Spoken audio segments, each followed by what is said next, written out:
Обучение в средней школе Кыргызско-Российского славянского университета в Бишкеке стало бесплатным. Решение приняли по инициативе Министерства науки и высшего образования России. Учебное учреждение считается одним из самых сильных в столице. Его выпускники ежегодно набирают высокие баллы на общереспубликанском тестировании. Алексей Тимаев об особенностях учебного процесса. Вообще нет.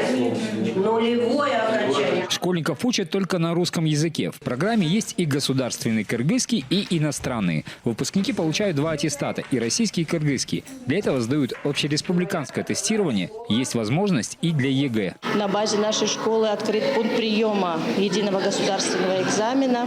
С 2009 года мы принимаем детей именно со всей республики, которые желают поступать в Россию. Тем самым и загружается вообще у нас школьная программа. Да, мы знаем, что нагрузка на наших учеников ложится колоссальная, потому что подготовка и к обучению по одному стандарту, и ко второму стандарту, они не совпадают. В среднем у старшеклассников в день по 7-8 уроков. Богдан Маблютов, выпускник, уже выбрал профессию, хочет поступать на программиста.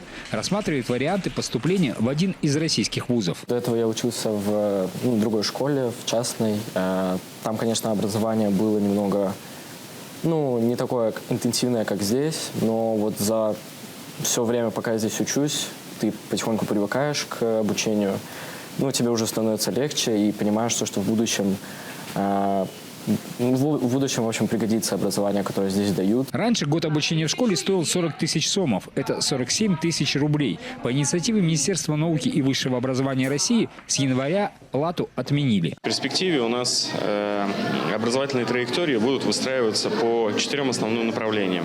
Это инженерное направление с проектным подходом, это социогуманитарное направление с проектным подходом, медицинское направление и предпринимательское направление. Это начиная с 5 класса такие траектории для ребят в проектной именно деятельности будут создаваться. Такой подход поможет как можно раньше понять интересы ребенка, выбрать дисциплину и подготовить его к поступлению в университет.